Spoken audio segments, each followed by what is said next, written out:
Hi friends, this is Jerome Nitin Latson, Assistant Professor in the Department of Mechanical Engineering, Savitha Engineering College.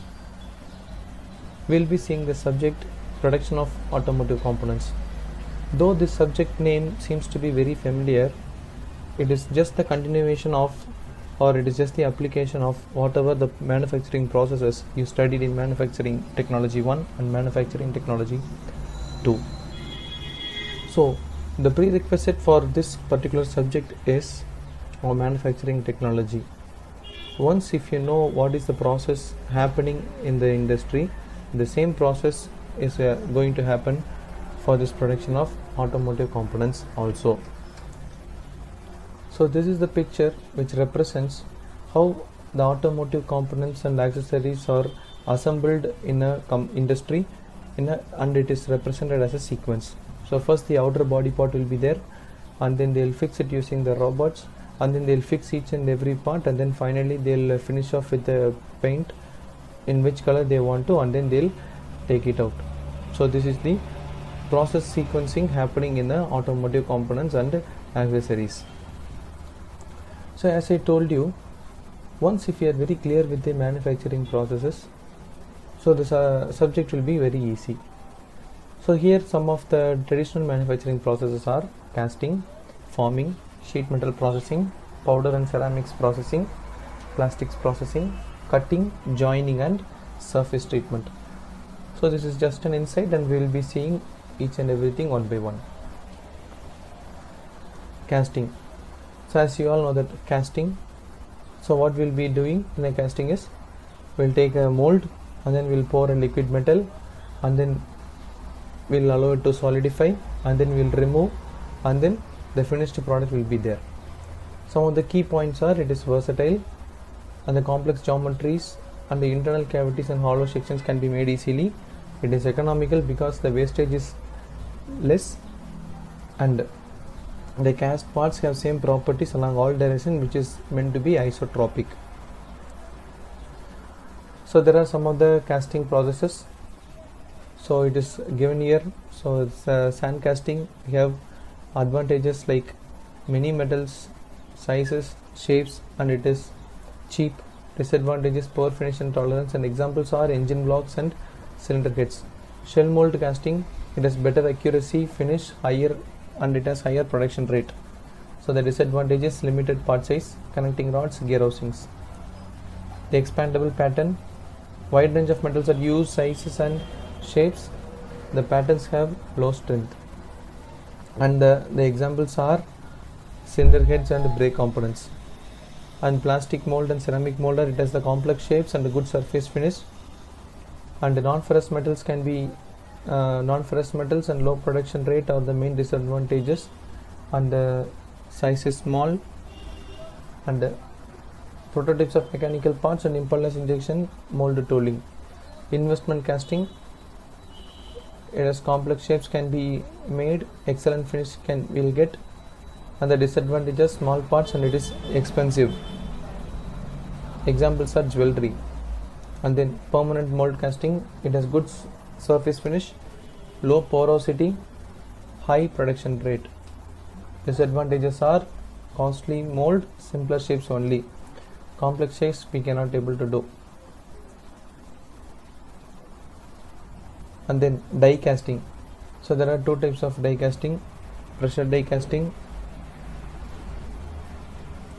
and high pressure and low pressure die casting, and it has excellent dimensional accuracy and high production rate. Costly die, small parts and non-ferrous materials cannot be done. Examples are gears, camera bodies and car wheels. Centrifugal casting, a large cylindrical parts and it has good quality, expensive, only few shapes can be made. For examples, pipes, boilers and flywheels. So this is the process of sand casting.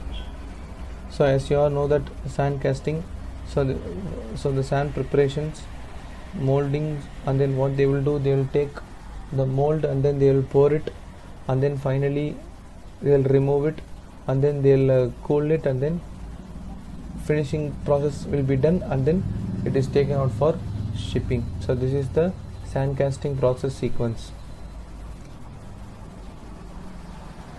So in a sand casting we will be having two types of parts, which is nothing but cope and drag. It is a type of pattern. So cope is the top half, drag is the bottom half, core that is for the internal cavities, and pattern it is positive pattern. So here these are some of the sand casting cope and drag pattern. So this is how it will be made. So funnel, sprue, runners, gate, cavity, risers and vents. Considerations: how do we make the pattern? We need to cut, carve or machine it. Why is the pattern not exactly identical to the part shape? Pattern, outer surface, shrinkage and post processing. Parting line, how to determine. Taper is the one thing we need to consider. And then core prints, whether the core is in a proper position or whether the core can hold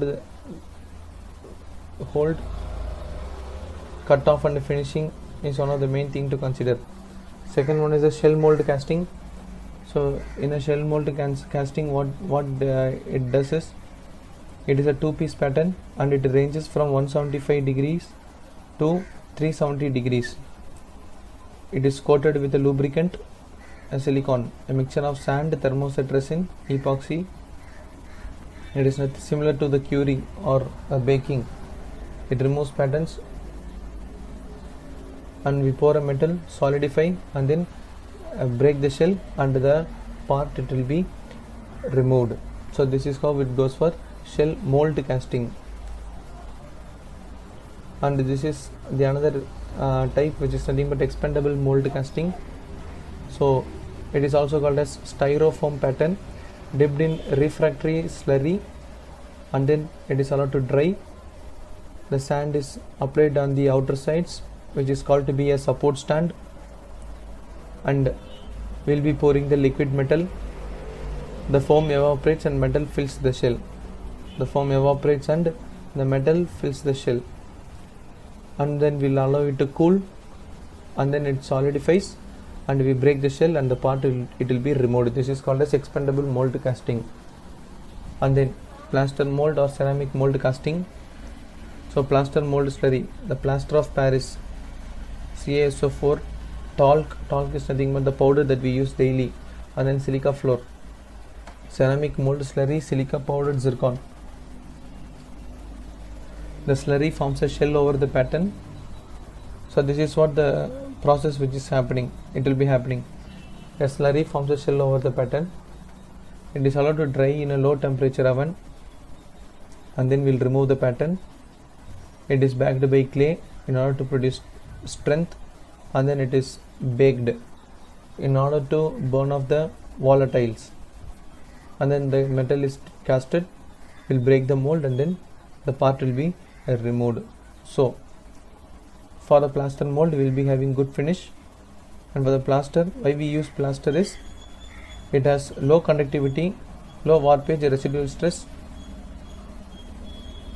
and for ceramic mold it has good finish, it has high MP metals, and impeller blades and turbines can be made.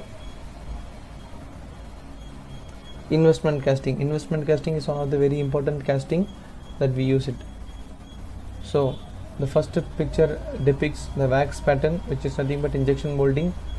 The second picture is multiple patterns assembled to form a wax sprue, and then the shell is to be built and immersed into the ceramic slurry. And after, what it is going to happen is, it will be immersed into fine sand. The dry ceramic melt out of wax, and the fine ceramic it burns the wax, and then we'll pour the molten metal, and by the action of gravity it comes down and fills the sprue. It is also called to be a hollow casting. We'll allow it to cool and solidify, and we'll break the ceramic shell by vibration or water blasting process, and then we'll cut off the parts, and it is given for a final polishing. This is how the investment casting process it will be made, and it is also called to be a lost wax casting. It is nothing but a vacuum casting. It is similar to the investment casting except the fill mold by reverse gravity. So it is easy to make a hollow casting and yearly pour out.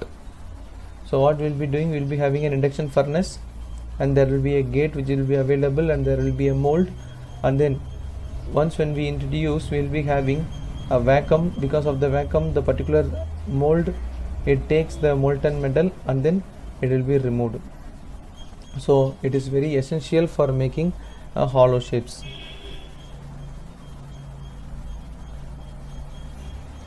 Permanent mold casting. So what is a mold? We know that a mold is made of metal, either from a cast iron, steel, refractory alloys. And what is core? Core is nothing but a hollow parts. Metal core can be extracted from the part and sand bonded. Core must be destroyed to remove. Mold surface coated with a refractory material. Spray with a lubricant, improve flow, increase life. Good tolerance, good surface finish, and low MP materials. Die casting. A type of permanent mold casting, and it is used for rice cookers, stoves, fans, washing, drying machines, fridges, motor, toys, hand tools and car wheels. Hot chamber. The die is closed. Gooseneck cylinder is filled with the molten metal. The plunger pushes the molten metal through the gooseneck into the cavity. The metal is held under pressure. Until it solidifies, and the die opens and the cores are retracted. The plunger returns to its original shape, and the ejector pin pushes, and the casted product is coming out of the ejector die. So this is the die casting, and which it is happening in a hot chamber. And cold chamber. So cold chamber, this is the picture of a this is a picture representing the cold chamber die casting. We will use copper and aluminium. So again the die is closed here, and the molten metal is ladled into the cylinder, which is nothing but a pouring into the cylinder. Plunger pushes the molten metal into the die cavity. Metal is held under high pressure until it solidifies. The die opens, plunger pushes, and solidified slug from the cylinder.